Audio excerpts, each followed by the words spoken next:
little overwhelmed with this game on Saturday, having blown the lead that we had. Something no one has talked about at all is the fact that Michigan in the fourth quarter was just gassed. They're exhausted, and no excuse. But that's what just destroyed me and the fans, and I'm sure the team. Well, that is something that I've mentioned a few times, and I mentioned it actually. I don't know if Steve's released our recording from this afternoon on Michigan podcast, but I just basically made the statement that Mel Tucker has kind of bragged all season. And when I say brag, that's not a knock on him. He's backed it up that his team was going to be mentally tougher, physically tougher, and going to be in better condition than all the teams that they play. And that must have taken hold in the fourth quarter, because anybody that's played football will tell you that, we think about all these other things that go on, strategy and skill position players and all this stuff in the fourth quarter. But one of the big, maybe not as much as old style football, but still a major factor, because there's so many substitutions now, but still a major factor is the conditioning of the two teams. Right. Yeah. And that's Mel Tucker. I mean, that's what he's, spouting about, and it's, working out for him. They had more gas, and being home, of course, in that insane crowd definitely helped. Don't want to whine and complain about that one brutal call, because we had so much more time left in that game, of course, and we did deliver to some degree. So my last big comment for you would be this weekend, obviously hypothetically, your Buckeyes. What would you be most concerned about if you had to play Michigan State this weekend, or same thing, Michigan this weekend versus, in a month? What would be a Buckeyes, analyst concern, I suppose, if it was like this week? Okay, for Michigan State, even though I respect their defense, they're bend but don't break, and I think that they do a nice job of tackling in space. Right. They compete for the football on the outside. All those things, I would not be that concerned about the defense. Not that they wouldn't be able to compete, but Ohio State's offense is overpowering. As long as they executed in the red zone and did not kick field goals like they did against Penn State, I think the offense would be fine. The concern would be the defense. Even though that Ohio State's defense is improving considerably, they have not faced Kenneth Walker. And the combination of Kenneth Walker and those two outside receivers, Reed and Naylor, when Peyton Thorne's on, which he wasn't totally on against Michigan, but when he was on, he made some throws. He made that 4th and 4 throw that was beautiful. It was a dime. Ohio State could get torched by that Michigan State offense. Right. Interesting. And vice versa to the Michigan point. I think, back in the day, I played high school football like a lot of us did. I played offensive line, and it all starts with that. And if you're not consistent, you're not going to compete against the big boys ever. So my concern would be that, of course, and then, of course, having juice in the fourth quarter, and, of course, last week not kicking more than 3. So I favorite over my Wolverines at this. Most years, I'd probably 14, 18-point favorite. But I feel there's a palpable chance to actually beat the Buckeyes. Again, I'd give them a sizable favorite, of course. And I'm sure Vegas will for that very purpose, just to kind of, tempt folks to place bets. But, it's that fourth quarter last 3 days ago. I just was like, who is this team? And I was actually afraid of it when I saw everyone raise their hands fourth quarter. For some reason, I'm like, how are we going to manage to lose this? Are we going to do that to ourselves again? And sure enough, that's what happened. So lastly, what would you say about Michigan if we played them this weekend? Is it the same thing as Michigan State or not at all? Is it a different strength that they would provide for the Buckeyes, do you think?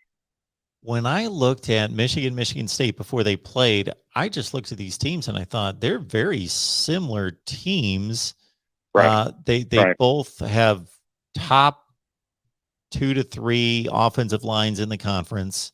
They both, even though they're fairly unheralded players, especially Michigan, because they haven't thrown the ball as much, so their wide receivers haven't put up the kind of numbers.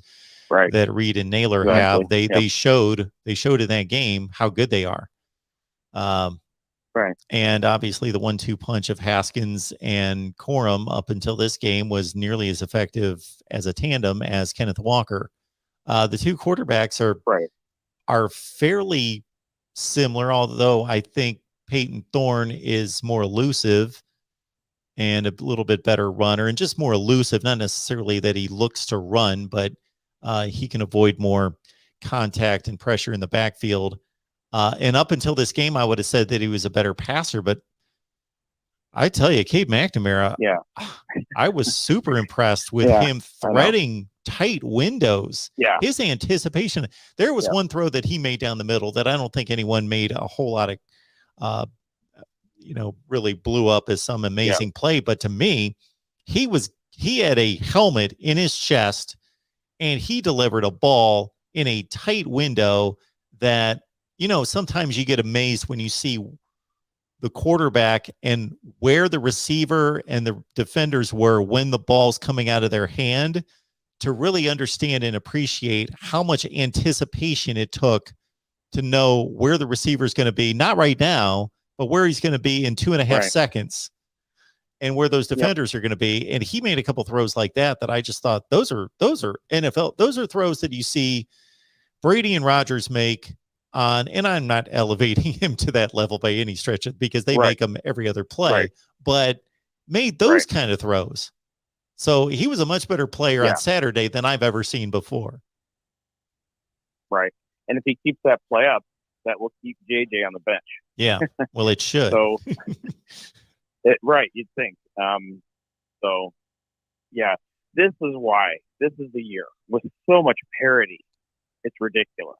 I mean, 1 through 10 easily is just, I've never seen this in modern, last 10, 20 years maybe, where every single team is so decent in their own way.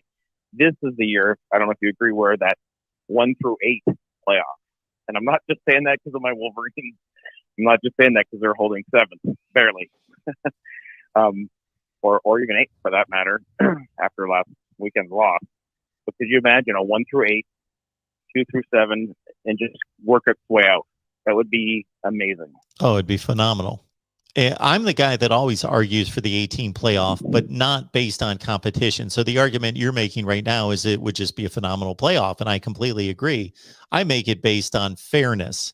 Even if we had 50-0 blowouts in other years in the first round, I would still say this is what is fair and this is what is just to represent all the conferences, et cetera, et cetera. But you're right. This would be the year that we could anticipate the games would most likely be great. Yeah, it would be insane. That's what I'm saying. This is the one year that I can remember. It'd be insanity. It'd be pandemonium everywhere. Yeah. But and that brings me to my last comment. The preseason is a joke. My Wolverines are always ranked 19th or 12th, or many years in the 80s and 90s, 2nd or 4th. And many of those years, it doesn't pan out.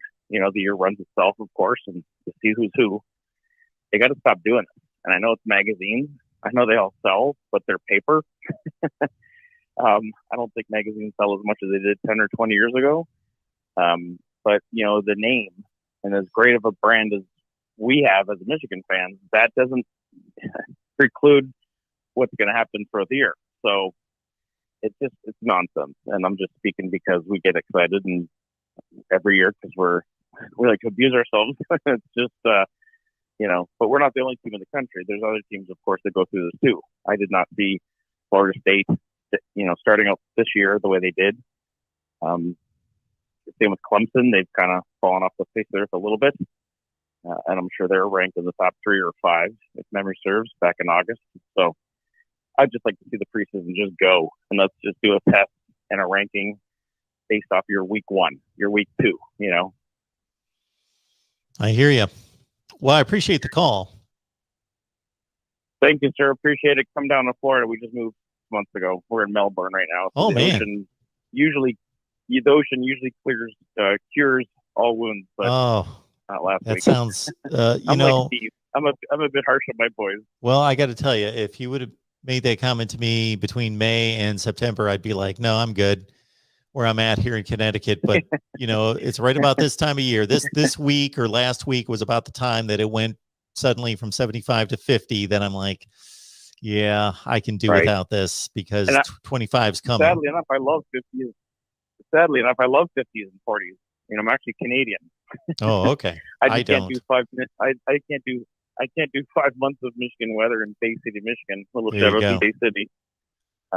But yeah, no, I'll let you go, and I thank you for what you do, and I thank you for your objectivity, in spite of the very fact that you are a Buckeye. So I appreciate it, and I thank you. Have a good one.